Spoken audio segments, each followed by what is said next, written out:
Ya, halo Tribuners, selamat siang. Anda kembali menyaksikan program Live Report on the Spot dan tentu saja edisi Jumat 21 Januari 2022. Dan bersama saya Kinan Aulia, inilah Live Report on the Spot selengkapnya di mana siang ini kami akan menyajikan informasi menarik, berita faktual yang akan dilaporkan secara langsung oleh reporter Tribun Timur dari berbagai daerah. Baik Tribuners, informasi pertama kita berlanjut di Kota Makassar, di mana langganan banjir Makassar dapat bantuan pompa air dari Kementerian PUPR. Kota Makassar menjadi salah satu daerah langganan banjir awal tahun 2022. Beberapa titik di Kota Makassar tergenang banjir usai diguyur hujan selama beberapa hari. Kendati begitu, tingkat keparahan banjir kali ini relatif rendah dari banjir yang terjadi di bulan Desember pada 2021 lalu. Melalui Balai Besar Wilayah Sungai Jeneberang Pompengan atau BBWSCP, Makassar mendapatkan bantuan pompa air penyedot banjir oleh Kementerian PUPR dalam rangka mengatasi masalah banjir di Kota Makassar. Untuk informasi lebih lengkapnya kita sudah terhubung dengan rekan Siti Aminah. Halo, selamat siang rekan Ami. Baik, selamat siang rekan Kinan. Ya, bisa Anda jelaskan bagaimana kondisi Makassar usai diguyur hujan sejak tanggal 18 Februari dan wilayah apa saja yang tergenang banjir sampai saat ini? Silahkan. Baik, Kinan. Tribuners dapat saya sampaikan bahwa Kota Makassar diterjang hujan selama beberapa hari terakhir mulai dari tanggal 18 Januari hingga hari ini Jumat 21 Januari 2022. Dan akibat dari hujan yang mengguyur Kota Makassar tersebut mengakibatkan genangan atau bahkan banjir di sejumlah titik di Kota Makassar. Sejauh ini ada 2 kecamatan yang terdampak banjir, yakni di Kecamatan Manggala dan juga Kecamatan Biringkanaya. Nah, pada Kamis 20 Januari kemarin, jumlah rumah yang terdampak banjir sebanyak 471 dan pada hari ini Tribuners naik atau meningkat menjadi 610 rumah yang terdampak banjir. Nah, kendati ada 600 lebih rumah yang terdampak banjir, tetapi tidak semuanya warga melakukan pengungsian atau mengungsi di tempat-tempat yang telah disediakan pemerintah setempat.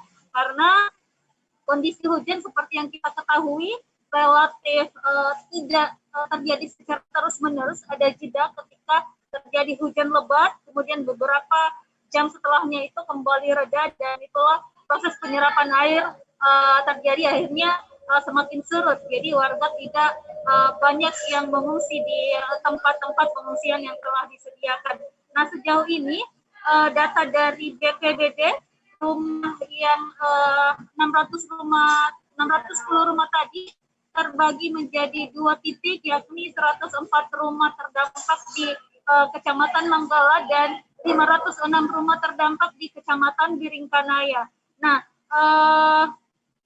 untuk warga yang dievakuasi atau diungsikan sebanyak tadi kalau di Kecamatan Manggala ada 22 kakak terdiri dari 72 jiwa dan di Biringkanaya bertambah 2 titik dan di mana kemarin hanya ada 1 titik, hari ini bertambah 2 titik yakni di Masjid Nurul Ikhlas BTN Kodam 3, Jalan Kotika 4, Kelurahan Katimbang, Biringkanaya sebanyak 8 kakak terdiri dari 37 jiwa.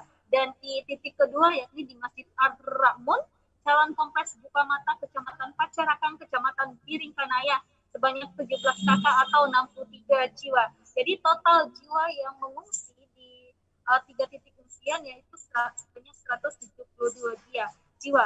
Nah, Tribuners, selain genangan banjir tentunya terjadi angin puting beliung yang melanda Kota Makassar pada Kamis pagi kemarin, di mana titiknya berada di Jalan Dentantu 1, Lorong 4, RT 006, RW 005, Kelurahan Rapokaling pada pukul 9.15 WITA Kamis kemarin.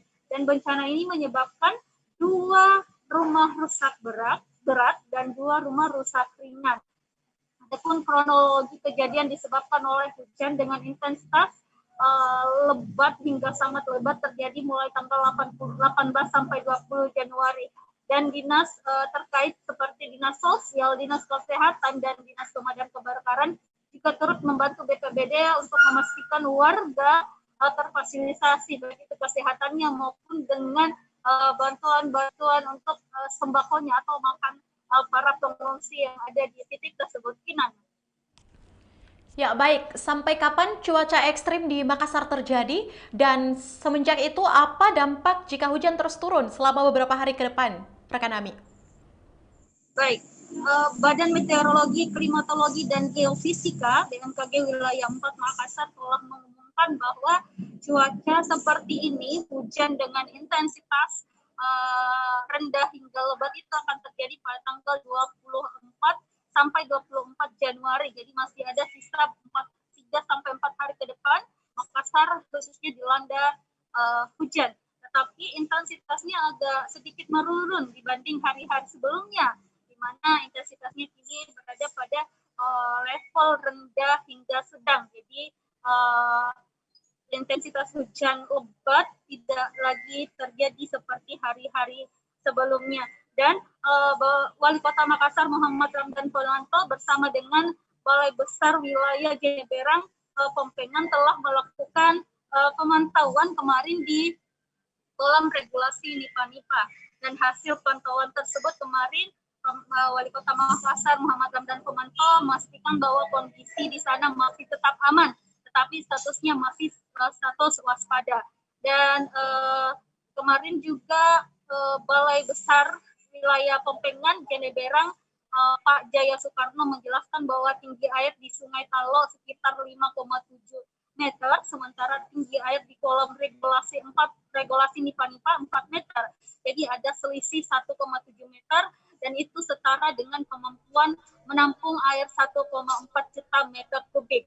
Dan jika kondisi hujan terus-menerus terjadi dalam waktu 44 jam, maka kolam regulasi Nipa-Nipa tidak lagi bisa menampung luapan air dari sungai. Tapi syukurnya kita lihat pada hari ini sudah mulai cerah ya Tribunas. Jadi mungkin prediksi dari BBWJS untuk penampungan air di kolam regulasi Nipa-Nipa tidak akan terjadi. Dan ya seperti itu Kinan. Ya, baik rekan Ami.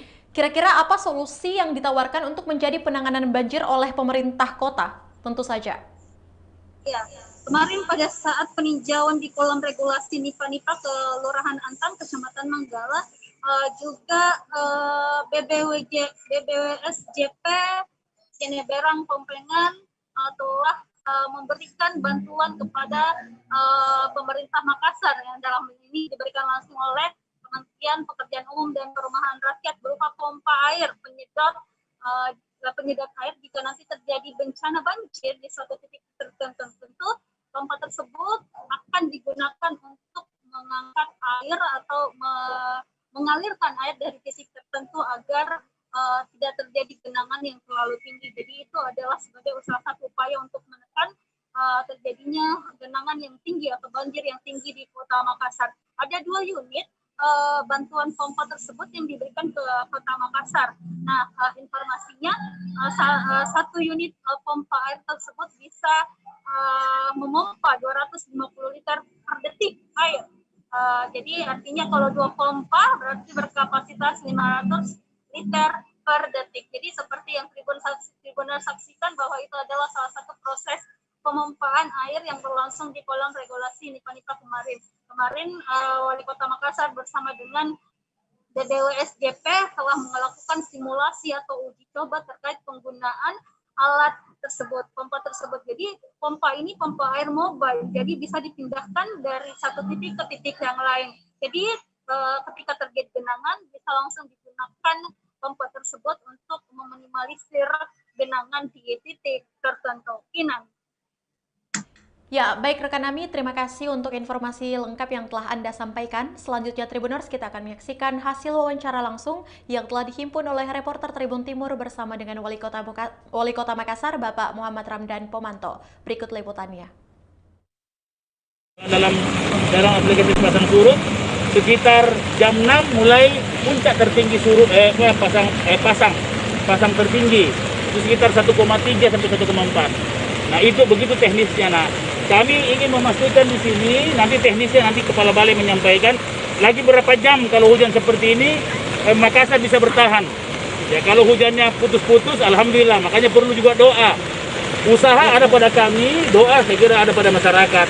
dan jangan buang sampah sembarang tempat supaya kinerja drainase itu bisa lancar. Pak, seperti apa kondisi waduk Lipanipah saat ini, Pak? Kami jelaskan fungsi dari kolam retensi Lipanipah ini untuk mereduksi banjir yang berada di Sungai Talu. Kalau kita lihat prediksi dari BMKG, akan terjadi hujan menerus selama 5 hari. Ini luar biasa 5 hari, dan ini sudah memasuki hari kedua. Kalau kita lihat kemarin waktu saat kunjungan Pak Wali, luar biasa Pak Wali menyempatkan diri. Itu adalah asumsi jika hujan seperti ini non-stop, ya, dengan ini sekitar kalau dilihat di aplikasi cuaca itu mendekati 20 mm per jam. Kalau itu seterusnya, maka ini 4,4 jam. Tapi kalau dia berhenti, alhamdulillah itu pasti lebih panjang. Dan yang menarik hari ini, kita dapat bantuan pompa dari pusat, yang sebentar kita akan lihat, untuk mengantisipasi tempat-tempat yang tergenang, yang punya tanggul tinggi untuk bisa dialihkan airnya secara mekanis. Nah, sebentar kita akan lihat. Jadi, kita sudah saling membackup. Kami juga 12 pintu-pintu air kami, saya sudah perintahkan untuk diperbaiki semua pompanya yang rusak semua.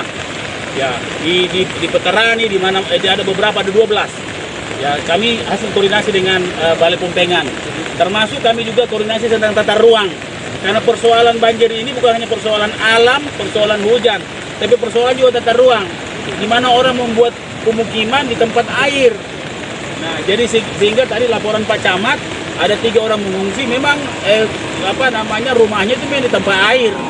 Sebenarnya tidak boleh dikatakan banjir itu karena tempat air yang ditinggali.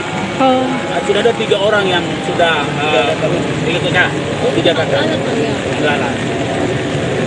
Dan biasanya kalau sudah begini, Manggala sudah tergenang, tapi hadirnya fungsi waduk ini dengan kinerja seperti ini disampaikan, alhamdulillah kita punya resilience sedikit. Ya, mudah-mudahan, makanya perlu doa juga supaya hujan bisa, walaupun hujan berhenti-berhenti, kira-kira seperti itu. Oke. Ya, itulah tadi hasil wawancara yang telah dihimpun oleh reporter Tribun Timur bersama dengan Bapak Wali Kota Makassar, Bapak Muhammad Rabdan Momanto. Dan terima kasih rekan Siti Aminah yang melaporkan langsung dari Kota Makassar untuk informasi Anda, dan selamat bertugas kembali. Ya, baik Tribuners, informasi tadi menutup perjumpaan kita pada siang hari ini. Jangan lupa untuk terus menyaksikan program Live Report on the Spot setiap harinya pukul 14.00 hanya di kanal YouTube dan Facebook Tribun Timur. Dan saya juga mengingatkan kepada Tribuners untuk selalu menjaga protokol kesehatan dan jangan lupa melakukan vaksinasi. Saya Kinan Aulia mewakili kru yang bekerja pamit. Terima kasih dan sampai jumpa.